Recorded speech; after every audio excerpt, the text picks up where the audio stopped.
कालपासून ऐकत होतो, पण आज या लोणार तालुक्यातील चिखला गावामध्ये आलो तर डोळ्याने बघतो तर अक्षरशः डोळ्यातून पाणी येते भावांनो. लहान मुलीवर हल्ले झालेत, माता भगिनीवर हल्ले झालेत, कपडे काढण्यात आलेत. अहो या ठिकाणी बघू शकताय, या ठिकाणी पाय मोडला एका माऊलीचा.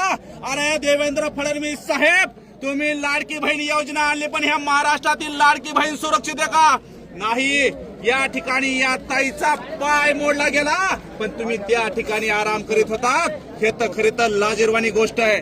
ताई, मला या ठिकाणी सांगा, कशा प्रकारे कालची घटना झाली?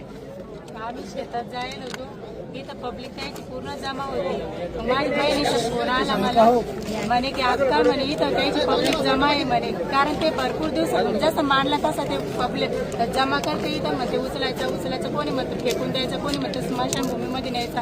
आणि आमची इच्छा नव्हती तिथून हटवायची, म्हणून तिने मला फोन केला संजीवनीनं, आता तू इथं ये म्हणे, त्याची लई पब्लिक जमा झाली म्हणे, ते पुतळा हटवणार आहे काय काढू म्हणे.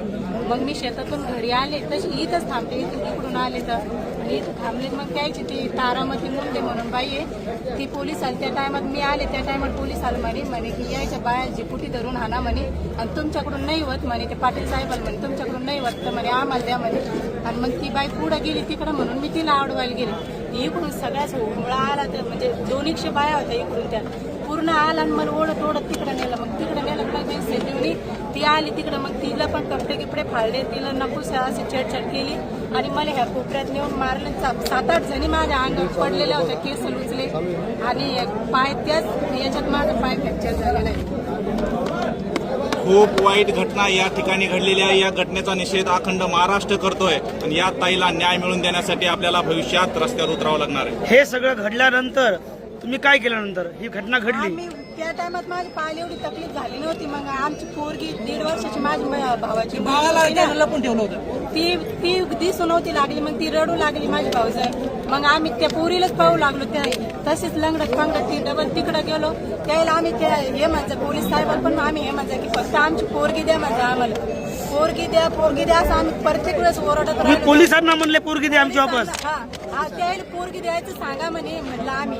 आणि तुमची पोरगी नेली कोणी होती? ती कोण नेली त्याच्यातून आम्हाला मिळत नाही. 2 तास दिलं नाही. 2 तास दिलीच नाही. सुनील काकड म्हणून पत्रकार आहे. आणि त्यानं काय केलं, त्याच्या बायाला आमच्या अंगावर पाडला.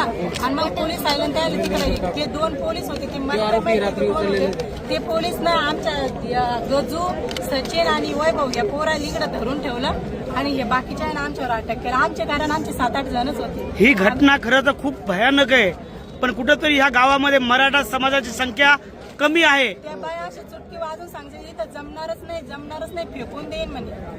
आणि म्हणून मी म्हणले त्याला फेकून द्यायला, तर फक्त हात लावून दाखवा मग सांगतो म्हणलं तुम्हाला. संबंध महाराष्ट्राला आम्हाला हेच सांगायचं आहे. शिवाजी महाराजाच्या पुतळ्यामुळेच त्याने आमच्यावर हमला करेल. या चिखली गावातूनच आम्ही आव्हान करतोय, ताई तुम्ही एकट्या नाहीत, अखंड महाराष्ट्रातला समाज या चिखली गावच्या पाठीमागे आहे. जरी ह्या गावामध्ये मराठा समाज कमी असला, तर मराठवाड्यात असे कित्येक गाव आहेत ते बहुसंख्य मराठा समाजाचे आहेत. तरी पण इंचभर तुम्हाला त्रास दिला जात नाही. हा आमचा शाहू फुले आंबेडकरांचा विचार आमच्या मनामध्ये आहे, आणि तो विचार आम्हाला मोडायला लावू नका.